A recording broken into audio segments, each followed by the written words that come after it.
Quand quelqu'un dort, il rêve. Souvent, quand quelqu'un rêve, tu le vois dormir, il fait des cauchemars. Souvent, c'est ton propre enfant, tu le vois, il fait... Quelqu'un est en train de le frapper dans son rêve là-bas, l'humilier. Mais tu ne peux pas rentrer dans son rêve pour... Ah, qui est en train de frapper mon fils dans son rêve, ici, frapper la personne dans le rêve et sortir dans le rêve. Tu ne peux pas. Tu vas attendre quand il va se réveiller. Lui-même, il va s'apercevoir qu'il réveille. C'est ça la vie. Si on vous dit qu'est-ce que c'est que... Vous voulez savoir qui a créé Dieu, qui a créé le monde, qu'est-ce que le monde, qu'est-ce qu'on fait ici, pourquoi on est ici. Considérez que vous êtes dans un rêve. Et si on te dit la vérité, c'est comme si on te réveille. Si on te réveille, tu es mort. Au fait, la personne qui vit, c'est la personne qui est en train de rêver. Le bébé qui vient de naître, c'est le gars qui vient de se coucher. Si tu le réveilles, il est considéré comme mort dans le monde des rêves. Voilà pourquoi, parce que, tu vois, souvent même là, dans tes rêves là, tu as d'autres parents là-bas que tu ne connais pas. Tu as d'autres amis là-bas que tu ne connais pas. Tu as d'autres femmes, d'autres maris là-bas. Tu as d'autres affaires là-bas. Dans tes rêves, généralement, tu as des gens que tu ne sais pas où ils sont quittés et tu n'as pas le temps de les demander d'où viennent. Eux aussi n'ont pas le temps. Vous passez seulement à l'action dans le rêve. Tu dis, ah, dans le rêve, j'étais marié à une femme, après on avait des enfants, après on est passé ici. Voilà. C'est la même chose comme votre vie. En vivant, vous êtes dans une sorte de rêve. C'est le grand frère du rêve. Maintenant, si vous dites là, pourquoi lui là même c'est mon papa même. Ah, pourquoi moi je crois en Dieu, un accident peut m'arriver comme ça et puis personne ne va Dieu m'aide pas. Ouais, mais c'est un rêve. Donc quand tu vas te réveiller, tu vas savoir que bon, c'était pas un accident réel. Voilà pourquoi on dit que c'est des vanités. Voilà pourquoi on dit qu'il ne faut pas chercher à être riche. Parce que c'est comme quelqu'un qui rêve et puis qui veut devenir riche dans son rêve. Dans son rêve là, il veut construire un château. Ça ne sert à rien. Tout ce que tu vas avoir dans ton rêve, dès qu'on te réveille comme ça là, c'est chaud. Et on n'a pas besoin de t'expliquer. Voilà pourquoi on se demande, mais comment on peut être dans un monde, on vit comme ça, on nous dit de faire le bien, patati, patata, et aucun Dieu ne sort devant nous, aucun génie ne sort pour nous montrer des choses. Si les génies et les dieux sortent devant toi, le rêve est fini. Si ton enfant est en train de dormir, maman, toi tu l'entends. Voilà pourquoi on dit que Dieu voit vos souffrances. Parce que c'est comme si tu vois ton fils dormir, il est en train de rêver. Ah, tout ce que tu peux lui faire, c'est hey, Claude, hey. Lui va se faire 5 minutes comme ça. Ah oui, Claude, c'est ta maman. C'est ta maman, réveille-toi là, tu es en train de... tu dormais. Ah, maman. Et puis il redort. Et sa manière de redormir là, les 5 minutes qu'il a eu à causer à sa vraie maman là, c'est ça qui sont les prophéties.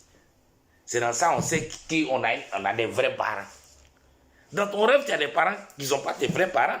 Seulement quand tu vas te réveiller, que tu vas savoir. C'est comme vous vous demandez comment vous pouvez être les enfants de Ève et Adam. Et puis encore, tu as ton papa qui s'appelle Moussa et ta maman qui s'appelle Awa. Donc, c'est quelle histoire ça? Mais c'est simple. Parce que Moussa et Awa sont tes parents du rêve. Le jour que tu vas mourir, qu'on va te réveiller, toi-même, tu vas voir ton propre parent devant toi. Tu n'es pas obligé de rentrer dans le rêve de ton fils qui est en train de rêver. Ne me tuez pas. Pour aller lui expliquer, hey, mon fils, au fait, tu es en train de rêver. Hein, donc, les douleurs que tu sens ici, là, c'est des douleurs qui passent, quoi. Il va se réveiller. S'il réveille, il est mort.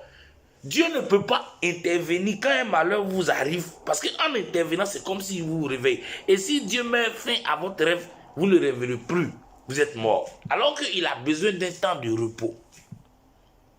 Un homme normal, il travaille seulement 3 heures de temps. Il dort de 20 heures jusqu'à 6 heures du matin. En dormant, il fait des rêves et des cauchemars. Les cauchemars sont le mal et les rêves sont des biens, mais c'est des biens de vanité et des mal de vanité. Mais un homme, un génie ou un Dieu qui vit éternellement, lui ne va pas dormir de 20 heures à 6 heures. Lui va dormir 100 ans, 80 ans. La vie est le grand frère du rêve, mais un rêve avec objectif, avec fonction et détail. Donc, si c'est pas, vous pensez que Dieu se fout de vous, on vous a créé comme ça, on vous dit que ouais, Dieu est votre papa et votre maman, alors que vous avez d'autres papas et maman ici, vous êtes là la vie, après même vous mourrez, personne ne vient vous dire, toi tu crois en Dieu, tu fais tout, tu vas à la mosquée, tu es un gars, tu es gentil, mais arrivé au carrefour, une voiture va te cogner comme ça, toi tu n'as rien fait et Dieu laisse le malheur t'arriver. Mais si Dieu laisse le malheur t'arriver, c'est de la même manière qu'un père peut laisser son enfant faire des cauchemars. Le père peut regarder son fils dormir. Ne me tue pas, ne me tue pas. Oh, me tue. Et puis, comment ça dormir encore? Le père n'est pas obligé d'intervenir là. Dans sa vie de cauchemar, ils vont se demander pourquoi personne ne l'a défendu. Mais lui, si on t'a tué dans ton rêve, ils n'ont rien fait. Quand tu vas te réveiller, tu es vivant. La vie est comme ça. Quand Dieu n'intervient pas dans votre vie, parce que si Dieu veut intervenir directement, les anges veulent descendre comme ça pour vous défendre vis-à-vis là, c'est qu'on t'a réveillé. Si tu trouves que ton fils fait trop de cauchemars, qu'il est là, tu t'en vas, hey, Ali, réveille-toi. Quand il se réveille là, est-ce que tu es obligé de lui expliquer que ses parents qu'il a vu dans son rêve, et toutes ces maisons et ces villas qu'il a construites dans son rêve et tous les malheurs qu'il a eu dans son rêve là, ce n'était que du vent, que voilà la réalité? Ton enfant dans son rêve se demande pourquoi il rêve, c'est quoi le rêve, lui-même il est qui? Mon frère, quand il va se réveiller là, on n'a pas besoin de l'expliquer. Voilà. Pourquoi un malheur peut vous arriver sur terre, que tu sois bien, gentil, chrétien, musulman, imam, pasteur, enfant, grand ou petit, innocent ou criminel, sans que les bons dieux vont intervenir. Parce que le mal qu'on vous fait sur la terre, c'est comme les mal de rêve. Tu vois, non, c'est un mal. Souvent, le mal même dans ton rêve, là, c'est encore plus douloureux que dans la vraie vie.